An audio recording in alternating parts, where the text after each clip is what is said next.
I'm Brenna Walton, and I'm a millennial. My name's Austin Sipple. I'm a millennial. Hey, what's up, guys? My name is Garrett Farbach, and I am a millennial. Hey guys, Darian here. I'm super excited about this episode. This week we're talking to millennials, and we're just going to talk through and talk to just a demographic of people that, in my opinion, sometimes gets overlooked and sometimes are underappreciated and undervalued. They have a lot to offer, and what can I say? I'm one of them. So I feel like sometimes that we get a bad rap about who we are and what we do and why we do what we do. So I'm excited to just talk to some people this morning, and you guys to just experience and see what millennials are doing around the state of Kentucky.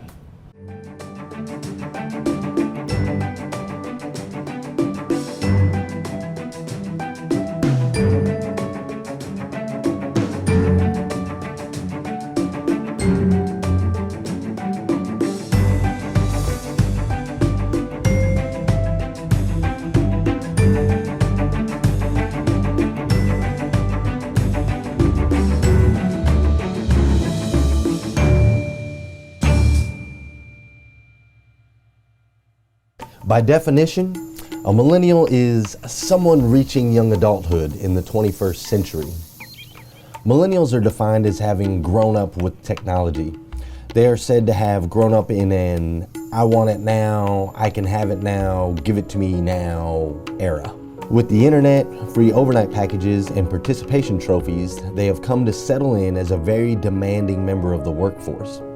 What I mean by demanding is that they require attention, focus, direction, and most of all, attaboys.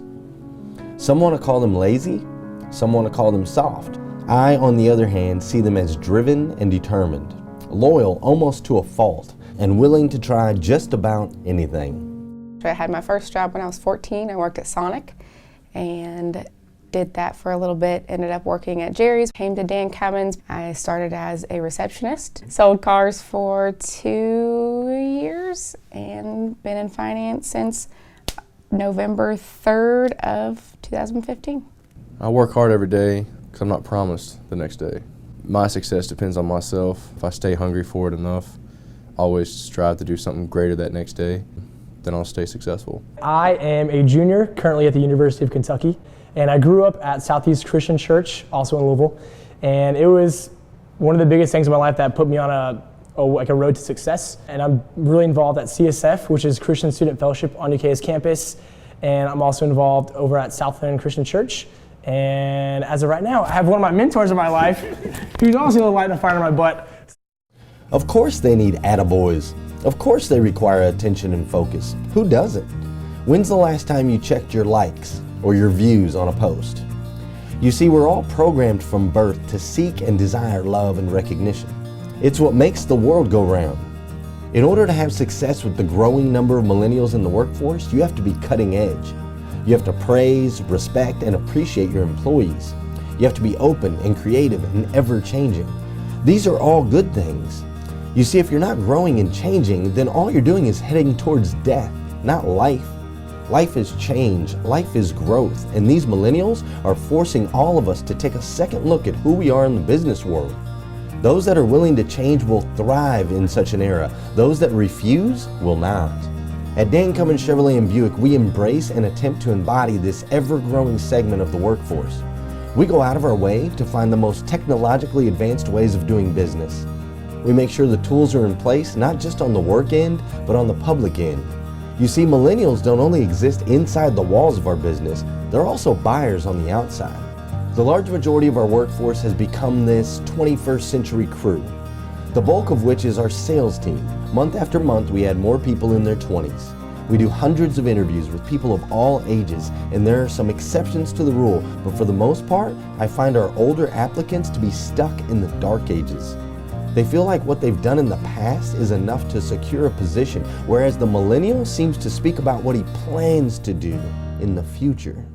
The ability to look past the age as being a number. A lot of other places, they can find themselves like, he's only 20, we really shouldn't do this and that, he can't handle that. He's too young. And it's really not about being too young. Yeah, I'm young, but my head's pretty facing the right direction. It's all who you say you are. It's all in your head. It's all a mindset thing. ultimately, if I work hard, I get rewarded for that. I work hard for what I get. I kind of view myself as a utility person. I'll do whatever needs to be done. Literally 2 days ago, I was dancing for 24 plus hours on my feet and raising money for the kids. And it's one of the coolest ways just to serve and be the church here in the UK. So as time goes on, our millennial numbers grow. This too is not a bad thing. The dedicated, focused millennial is set to change the world. Once given the right environment, the right amount of recognition and praise, once fed and nurtured and trained properly, these people are truly incredible. They have this uncanny ability to think outside the box. They find ways to communicate their message relentlessly until heard. They can adapt and change at an incredibly rapid pace. Their strong connection to appreciation makes them loyalists through and through. They will work tirelessly for you. They will connect your business with their friends and family so deeply that it becomes almost a cardinal sin to do business elsewhere. We are family, and working with your family, literally and figuratively in my case, is makes things so much easier. You go to work, and if you're having a rough day or a rough week or a rough month, it's okay. I want to make those that have supported me very proud and be successful. These guys and gals don't just work for you however many hours a day, they work for you 24/7 with their social media feeds, circles of influence, and families. They are a powerful force to be reckoned with once harnessed, and a deadly delivery of destruction otherwise. The things that make millennials great are what make them so powerful, but understand it can be a double-edged sword. Do them wrong and they will let you know. You and everyone within Facebook reach. Think of them as lazy and soft, and that's exactly who they will become. This group of individuals are very much like chameleons in that sense. They will mold and change to fit any environment.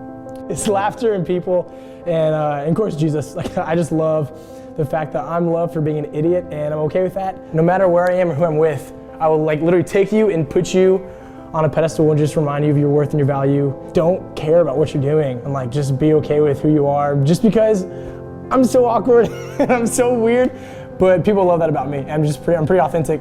But I think one of the biggest issues is that people haven't found their passion. And something that I've been able to do is I found my passion in people, and that's also where my ministry is. So I surrounded myself with awesome people, awesome organizations, and most importantly, just opportunities to serve the Lord. Yeah! Ensure that whoever you want them to be inwardly is presented to them outwardly.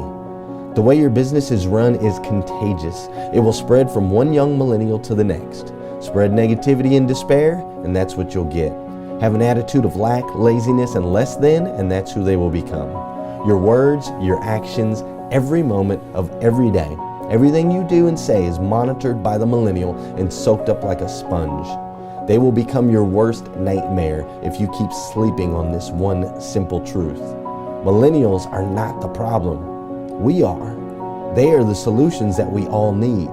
It's time to change, struggle, grow, and succeed.